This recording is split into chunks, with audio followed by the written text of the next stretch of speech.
Let me tell you something I learned after decades in medicine that changed how I think about sleep in older adults. I have watched thousands of patients struggle with sleep as they age, and I have seen them reach for pills almost instinctively, as if medication were the only answer to restless nights and early mornings. But after all these years of practice, after all these conversations in examination rooms and follow-up visits, I began to notice a pattern that most people miss. The patients who sleep well in their 70s and 80s are not necessarily the ones taking sleep medication. They are the ones who have built certain habits into their evenings, simple rituals that prepare the body and mind for rest in ways that pharmaceuticals never could. I want you to think about this for a moment. When did we start believing that sleep should come from a bottle? When did we forget that our bodies have their own natural rhythms, their own ways of winding down and preparing for restoration? I see people in their 60s and 70s who have convinced themselves that poor sleep is just part of aging, something to be managed with pills rather than prevented with intention. And I understand why they think this way. The pharmaceutical companies have done an excellent job of making us believe that every problem has a chemical solution. But what I have observed in my own life and in the lives of countless patients is that sleep in older age responds beautifully to consistency, to ritual, to the kind of gentle preparation that honors how our bodies actually work. I am over 70 now, and I sleep soundly most nights without any medication. This did not happen by accident. It happened because I paid attention to what my body needed, because I learned from my patients, because I was willing to build habits that felt almost too simple to matter. And that is what I want to share with you today. Not a miracle cure, not a secret formula, but 5 evening rituals that have transformed my sleep and the sleep of many patients who were willing to try them. These are not complicated practices. They do not require expensive equipment or special training. They require only consistency and a willingness to prioritize rest the way you would prioritize any other aspect of your health. The first ritual begins much earlier than you might think. It begins with light, and it begins in the late afternoon. I have learned that how I experience light during the day profoundly affects how I sleep at night. Our bodies run on circadian rhythms, internal clocks that respond to light and darkness, and as we age, these rhythms can become less pronounced, less reliable. So I make it a point to spend time outside in natural light every afternoon, even if only for 15 or 20 minutes. I walk around my neighborhood, I sit on my porch, I stand in my garden. The specific activity matters less than the exposure to sunlight. This simple practice helps anchor my circadian rhythm, helps my body understand that it is still daytime, that wakefulness is still appropriate. And then as evening approaches, I begin to dim the lights in my home. Not dramatically, not all at once, but gradually. I turn off overhead lights and rely on lamps. I avoid bright screens when possible. I am teaching my body that the day is ending, that rest is coming. Most people do the opposite. They live in artificial brightness until the moment they try to sleep, and then they wonder why their bodies are not ready for rest. The transition matters. The gradual shift from light to darkness matters. Your body is not a light switch that can be turned off instantly. It is a living system that responds to cues, to patterns, to the gentle progression from activity to stillness. The second ritual involves what I put into my body in the hours before sleep. I learned this the hard way, through years of poor sleep before I made the connection. I stopped consuming caffeine after noon. Not 1 o'clock, not 2 o'clock, but noon. I know this sounds strict, and I know many people will tell you that afternoon coffee does not affect their sleep. But here is what I have observed. Caffeine has a half-life of about 5 to 6 hours, which means that if you drink coffee at 3 in the afternoon, half of that caffeine is still in your system at 9 in the evening. And as we age, our bodies process caffeine more slowly. What you could tolerate in your 40s might be disrupting your sleep in your 60s without you even realizing it. I also pay attention to alcohol. I know that many people use a drink in the evening to relax, to unwind, to help them fall asleep. And it is true that alcohol can make you drowsy initially, but it disrupts the quality of sleep later in the night. It fragments your sleep cycles. It reduces the amount of deep restorative sleep you get. It makes you more likely to wake up in the early morning hours and struggle to fall back asleep. So I limit alcohol, and when I do have a drink, I have it with dinner, not right before bed. And I am mindful about my evening meal. I eat early, usually finishing dinner by 6 or 6:30. I keep the meal moderate, not too heavy, not too spicy. I have noticed that when I eat a large meal late in the evening, my body is still working to digest it when I try to sleep. My stomach feels uncomfortable, my body temperature stays elevated, my sleep becomes restless.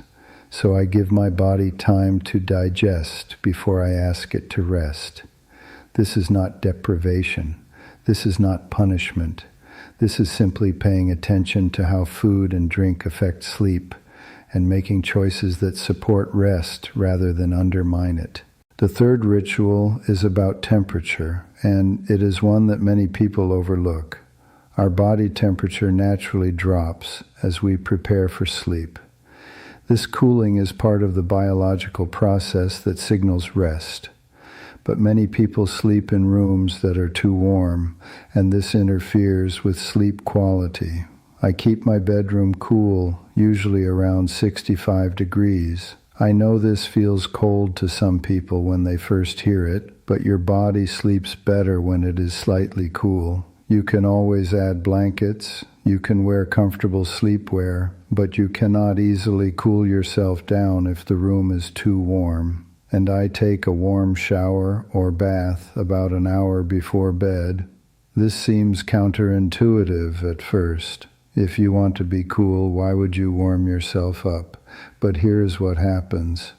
When you get out of a warm shower or bath, your body temperature drops rapidly as the heat dissipates. This drop in temperature mimics the natural cooling that happens before sleep, and it signals to your body that it is time to rest. I have recommended this to countless patients, and many of them report that it is one of the most effective changes they have made. The warm water also relaxes tense muscles, washes away the physical tension of the day, creates a clear boundary between daytime activity and nighttime rest. It is a ritual of transition, a way of telling your body that the day is ending and sleep is approaching. The fourth ritual involves what I do with my mind in the hour before sleep. I have learned that I cannot go directly from mental stimulation to restful sleep. If I spend my evening watching intense news programs or scrolling through upsetting content on my phone or engaging in heated discussions, my mind stays activated long after I turn off the screen or end the conversation. So I have created a wind-down routine that is consistent every night. About an hour before bed, I put away anything that might agitate or overstimulate my mind. I do not check email or read news. I do not engage with anything that requires intense focus or triggers strong emotions. Instead, I do things that are calming and predictable. I read usually something enjoyable but not too exciting. I listen to quiet music. I write in a journal, not about problems or worries, but about things I notice during the day. Moments of gratitude, simple observations. I have found that this practice of gentle reflection helps clear my mind without stirring up anxiety. Some nights I do very gentle stretching or breathing exercises, nothing vigorous, just slow movements and deep breaths that help release physical tension and quiet mental chatter. The specific activities matter less than the principle. I am training my mind to shift gears, to move from the alertness of daytime to the receptivity of sleep. And I do this consistently at the same time each night. My body has learned that this wind-down routine is a signal that sleep is coming, and it begins to prepare even before I lie down. The fifth ritual is about my sleep environment, and it is something I guard carefully. I treat my bedroom as a sanctuary for sleep, not as a multi-purpose room. I do not work in my bedroom. I do not watch television in bed. I do not scroll through my phone while lying under the covers. I have trained my brain to associate my bed with sleep and only sleep. This might sound extreme to some people, but it works. When you use your bed for work or entertainment or worry, you weaken the mental association between your bed and rest. Your brain becomes confused about what is supposed to happen in that space. But when you use your bed only for sleep, your brain learns that lying down in that specific place means it is time to let go of wakefulness. I also keep my bedroom dark and quiet. I use blackout curtains to block outside light. I use a white noise machine to mask sounds that might wake me. I have removed the clock from my bedside table because I found that watching the minutes tick by when I could not sleep only made my anxiety worse. And I pay attention to my bedding. I use comfortable pillows that support my neck properly. I choose sheets and blankets that feel good against my skin. These details might seem small, but they matter. When your body is comfortable and your environment supports rest, sleep comes more easily. Now, I want to address something that I know many of you are thinking. What about the nights when you do everything right and still cannot sleep? What about the times when you follow all these rituals and still find yourself lying awake at 2 a.m? This happens to everyone, even to people who sleep well most nights. And the worst thing you can do in those moments is to lie in bed feeling frustrated and anxious about not sleeping. When I wake up in the middle of the night and cannot fall back asleep within about 20 minutes, I get up. I leave my bedroom. I go to another room with dim lighting. I do something quiet and boring, usually reading something that does not stimulate my mind. I do not turn on bright lights. I do not check my phone or computer. I do not eat or drink anything with caffeine. I just sit quietly until I feel sleepy again, and then I return to bed. This prevents me from associating my bed with wakefulness and frustration. It breaks the cycle of lying there worrying about not sleeping, which only makes sleep more elusive. I also want you to understand that these rituals work best when they are consistent. Your body thrives on routine. It learns patterns. It responds to regularity. If you do these things only occasionally, only when you remember, you will not see the same benefits. But if you commit to them every night, if you make them as much a part of your routine as brushing your teeth, your body will begin to anticipate them. Your circadian rhythm will strengthen. Your sleep will improve. I have seen this happen with so many patients who were skeptical at first, who thought their sleep problems were too severe to be helped by simple habits. But they tried anyway, and they discovered that consistency creates results that no pill ever gave them. And here is something else I have learned. These rituals are not just about sleep. They are about self-respect. They are about treating your body with the care it deserves after all these years. When you take the time to prepare yourself properly for rest, when you create conditions that support good sleep, you are sending yourself a message that your well-being matters. You are saying that you are worth the effort of these small daily practices. Too many people my age have given up on themselves in subtle ways. They accept poor sleep as inevitable. They reach for pills because it feels easier than changing habits. They convince themselves that their comfort and rest are not worth protecting. But I am here to tell you that you deserve better than that. You deserve restful nights. You deserve to wake up feeling restored. You deserve to experience the kind of sleep that allows your body to heal and your mind to process and your spirit to rejuvenate. I think about the patients I have known who transformed their lives by transforming their sleep. I think about the woman in her late 60s who had been taking sleeping pills for 15 years and was convinced she could never sleep without them. She started with just one of these rituals, just the evening wind-down routine, and within weeks she noticed a difference. Over several months she gradually incorporated the others. She worked with her doctor to slowly taper off the medication, and now, years later, she sleeps better than she has in decades, without any pills at all. I think about the man in his mid-70s who was waking up 4 or 5 times every night, who was exhausted all day, who thought this was just what happened when you got old. He changed his evening eating habits and his bedroom temperature and committed to a consistent sleep schedule. His sleep improved dramatically. His energy returned. His mood lifted. His whole quality of life changed because he was finally getting the rest his body needed. These stories are not unusual. I have seen them repeat over and over throughout my career. The human body has a remarkable capacity to heal and restore itself when we give it what it needs. And one of the most fundamental things it needs is good sleep, not medicated unconsciousness, but genuine restorative sleep that moves through all the necessary cycles, that allows your brain to consolidate memories and clear out toxins, that gives your immune system time to do its repair work, that lets your heart rate and blood pressure drop to their healthiest levels.